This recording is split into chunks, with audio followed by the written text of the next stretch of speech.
Olá, trago hoje uma reflexão sobre o Drex. Afinal, o que é a nova moeda digital brasileira? E olha, ela está em teste desde 2022. O Banco Central vem fazendo os testes com o Banco Inter, BTG Pactual, Itaú, Santander e a XP Investimentos. O próximo presidente do Banco Central destaca o potencial de impacto da versão digital do real no mercado de crédito brasileiro e diz que pode produzir uma revolução no sistema financeiro do Brasil. Então, se você não entendeu ainda, essa é a versão digital do nosso real de papel, papel ou moeda. É então o nosso dinheiro eletrônico. Espera, mas então é o fim do Pix? Qual é a diferença entre o Pix e o Drex? O Banco Central promete agora, em 2025, vir com força total na moeda digital Drex. Essa é a hora. Deixe o seu comentário. Você acha que está na hora de termos um dinheiro digital? Mas e o dinheiro físico? Você vai sentir falta dele? Então, como sabemos, o Pix é um serviço prestado pelos bancos. Ele é o meio de pagamento ou recebimento de forma instantânea e gratuita. Agora, o Drex é a própria moeda. Então, o Pix não vai ser substituído. Você vai fazer um Pix utilizando o Drex. Certo? Então, o Drex é como uma criptomoeda? As criptomoedas, como o Bitcoin, a Ethereum, a Litecoin e tem uma infinidade de outras, essas não têm rastreabilidade, pois elas são descentralizadas. Não existe um regulador, ou seja, depende de você para informar em declaração de imposto de renda quanto você possui. Já o Drex, ele é uma CBDC. É uma sigla em inglês que significa moeda digital do Banco Central. Esse Banco Central pode ser de qualquer país. No caso aqui, o Drex pertence ao Banco Central brasileiro. Então, essa tem total rastreabilidade, ou seja, a moeda é totalmente controlada pelo Banco Central do Brasil, pois ele é o regulador da moeda. Ok, então o que significa o Drex?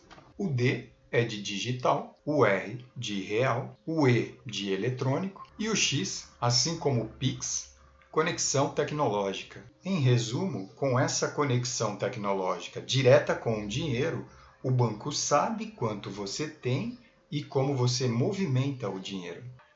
Porém, contudo, como funciona na prática? Nesse exemplo do próprio Banco Central, eu tenho aqui o Banco A, um comprador que tem conta, ele é correntista ali no Banco A. Então ele quer comprar ali um ativo, uma casa, um carro, fazer um investimento.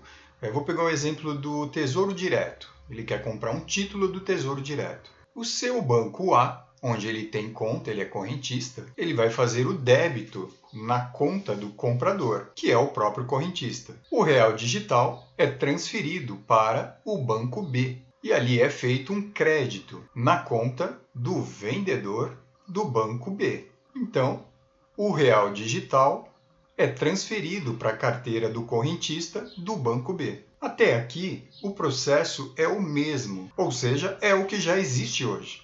Então, uma vez registrado na carteira do correntista do Banco B, o ativo, o bem ou o título, no caso aqui do Tesouro Direto, é transferido do vendedor para o comprador.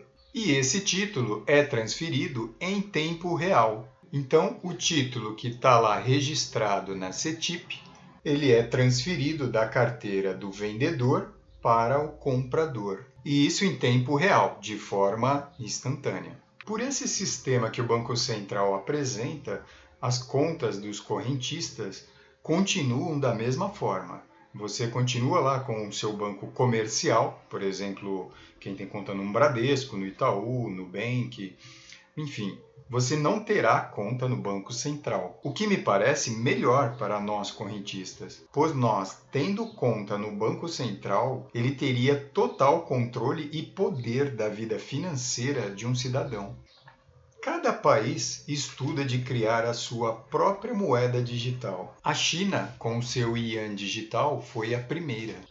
Já os Estados Unidos, a maioria dos americanos se opõem ao dólar digital por temer perda de privacidade, principalmente das suas informações financeiras. É o que mostra um levantamento. A pesquisa mostra que 66% dos participantes concordam em não ter o dólar digital. Agora, o real digital, a paridade vai ser de 1 para 1. R$ 1 é igual a 1 Drex. Ou seja, na prática não tem variação de preço, como tem hoje nos criptoativos. A Bitcoin oscila o preço para mais ou para menos, pois sua cotação é dentro do mercado variável em relação à oferta e procura. Já o Drex não. O Drex tem um valor estável. Comprar ativos digitais. Pô, mas eu preciso do Drex para comprar ativo digital? Para você comprar um ativo digital, você precisa tokenizar o seu dinheiro primeiro. O que significa isso? Significa transformar aquele real que você tem em um ativo digital comprando uma stablecoin, por exemplo, que é uma moeda 1 para 1 com o real.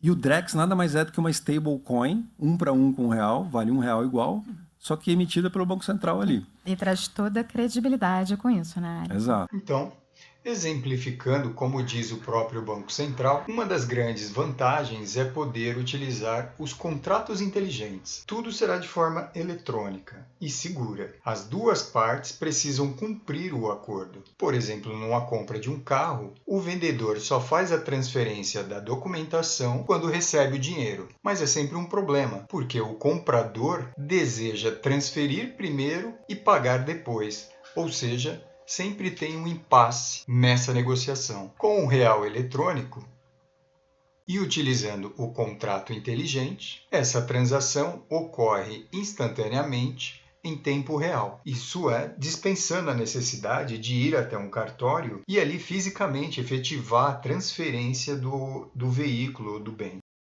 Tudo ocorre ao mesmo tempo. Então o custo do negócio cai muito e a chance disso baratear o custo do empréstimo também. Tudo isso é impossível com a tecnologia que a gente tem hoje. Os sistemas que a gente tem hoje não permitem isso. Por isso que o Drex vai mudar muito e melhorar muito a forma como a gente faz negócio, como a gente faz contrato e fazendo com que o custo disso tudo caia para todo mundo.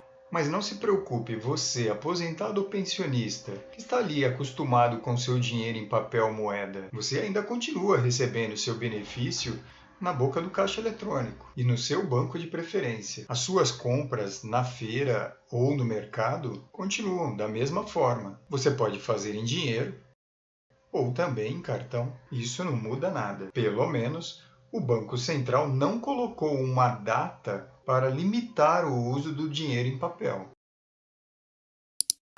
Então, quando ele faz o Drex no Brasil, não precisa resolver o problema de pagamento instantâneo, porque o Pix já resolveu. O pagamento cross-border tem muitas dúvidas se ele vai resolver de fato, porque para resolver de verdade precisaria ter o CBDC do dólar, né? Precisa ter o dólar digital. Sem isso, quando você não consegue trocar essa moeda, fica muito comprometido. Mas ele pode resolver a questão do dinheiro programável. Então, no futuro, você pode pensar num pagamento de Bolsa Família, por exemplo, que só pode comprar comida. Ou se a gente tivesse o Drex na pandemia, você só podia comprar num raio de 5 km da sua casa. Então, você tem programabilidade nesse dinheiro, traz inteligência para esse dinheiro. E aí, acho que você pode fazer mais coisas. E fora que, se você traz um dinheiro programável como esse do Bolsa Família, quem vai estar comprando naquela lojinha que só aceita dinheiro, que provavelmente está fazendo evasão fiscal, vai ter que aceitar o Drex. Então, você trabalha na evasão fiscal também. Então, tem várias coisas que a gente vai conseguir fazer com esse real digital. Agora, tem desafios para colocar isso de pé ainda. O Banco Central ainda não resolveu o desafio tecnológico, que é a privacidade. Então, esse é o próximo desafio que a gente vai ter que resolver para um dia ver o real digital e os usos vão começar aos poucos. A gente não vai ver real digital andando na rua todo mundo. Bom, pessoal, deixo aí um resumo das vantagens e desvantagens, pelo menos inicialmente. Agradeço muito por terem acompanhado o vídeo até aqui. Muito obrigado e até o próximo vídeo.